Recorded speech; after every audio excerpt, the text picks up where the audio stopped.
नमस्कार। Uttarakhand heritage media channel में आप सभी का हार्दिक स्वागत एवं अभिनंदन। सबसे पहले अंतर्राष्ट्रीय योग दिवस की आप सभी को हार्दिक शुभकामनाएं। योग भारत की प्राचीन परंपरा का एक अमूल्य उपहार है।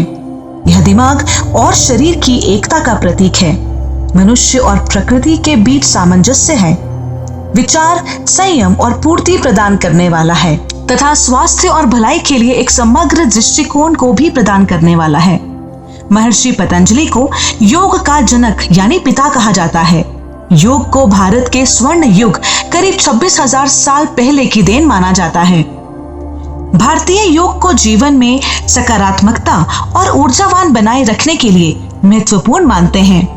इस दिन को मनाने का उद्देश्य योग के प्रति लोगों में जागरूकता पैदा करने के साथ लोगों को तनाव मुक्त करना भी है।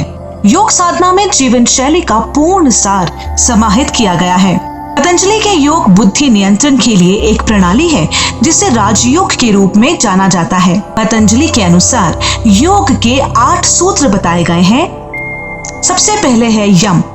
इसके अंतर्गत सत्य बोलना, अहिंसा, लोभ न करना, विषयासक्ति न होना और स्वार्थी न होना शामिल है। दूसरा है नियम।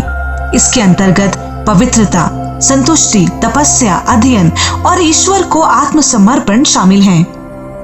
तीसरा है आसन। इसमें बैठने का आसन महत्वपूर्ण है। चौथा है प्राणायाम। सांस को लेना, छोड़ना और स्थगित रखना इसमें अहम है। पांचवा है प्रत्याहार। बाहरी वस्तुओं से, भावना अंगों से प्रत्याहार। छठा है धारणा। इसमें एकाग्रता अर्थात एक ही लक्ष्य पर ध्यान लगाना महत्वपूर्ण है।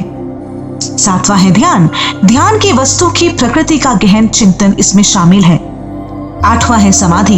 इसमें ध्यान की वस्तु को चैतन्य के साथ विलय करना शामिल है।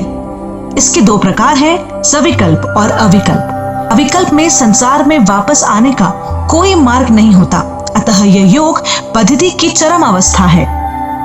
भगवत गीता में योग के जो 3 प्रमुख प्रकार बताए गए हैं वो है, सबसे पहला कर्म योग। इसमें व्यक्ति अपने स्थिति के उचित और कर्तव्यों के अनुसार कर्मों का श्रद्धा पूर्वक निर्वाह करता है। दूसरा है भक्ति योग। इसमें भगवत कीर्तन प्रमुख है। इससे भावनात्मक आचरण वाले लोगों को सुझाया जाता है।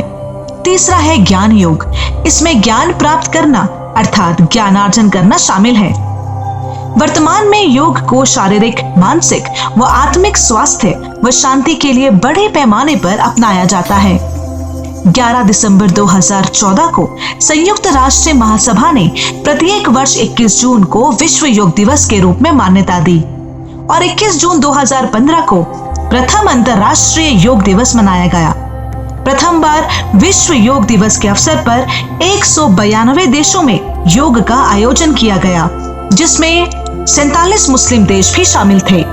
इस अवसर पर दिल्ली में एक साथ 35,985 लोगों ने योग का प्रदर्शन किया, जिसमें 84 देशों के प्रतिनिधि मौजूद थे और भारत ने 2 विश्व रिकॉर्ड बनाकर Guinness book of world records में अपना नाम दर्ज करा लिया। पहला रिकॉर्ड एक जगह पर सबसे अधिक लोगों के योग करने का बना, तो दूसरा एक साथ सबसे अधिक देशों के लोगों के योग करने का। चलिए अब बात करते हैं आसनों की। आसनों का मुख्य उद्देश्य शारीरिक तथा मानसिक कष्टों से मुक्ति दिलाना है। आसन से शरीर के जोड़ लचीले बनते हैं। इनसे शरीर की मांसपेशियों में खिंचाव उत्पन्न होता है, जिससे वह स्वस्थ होती हैं तथा शरीर के विषाक्त पदार्थों को बाहर निकालने की क्रिया संपन्न होती है। योग करने से तन और मन का व्यायाम होता है। जी हाँ, अगर आप जिम जाते हैं तो यह आपके शरीर को तो तंदुरुस्त रखेगा, लेकिन मन का क्या?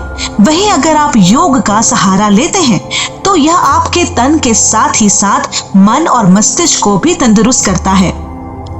योग करने से आपके तमाम रोग दूर भागते हैं। जी हाँ, योगाभ्यास से आप रोगों से भी मुक्ति पा सकते हैं। योग से रोगों से लड़ने की शक्ति बढ़ती है। योग से शरीर स्वस्थ और निरोग बनता है।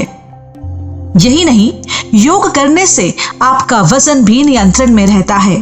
योग मांसपेशियों को पुष्ट करता है और शरीर को तंदुरुस्त बनाता है, तो वहीं दूसरी ओर योग से शरीर से फैट्स को भी कम किया जा सकता है। तो इसी के साथ आप योग करते रहें, स्वस्थ रहें और मुस्कुराते रहें। यदि आपको हमारा वीडियो पसंद आए तो आप इसे लाइक, सब्सक्राइब और शेयर जरूर करें। और यदि आपने अभी तक हमारे चैनल को सब्सक्राइब नहीं किया है तो हमारे चैनल को तुरंत सब्सक्राइब कर लें और लेटेस्ट अपडेट्स पाने के लिए बेल आइकन दबाना ना भूलें। नमस्कार।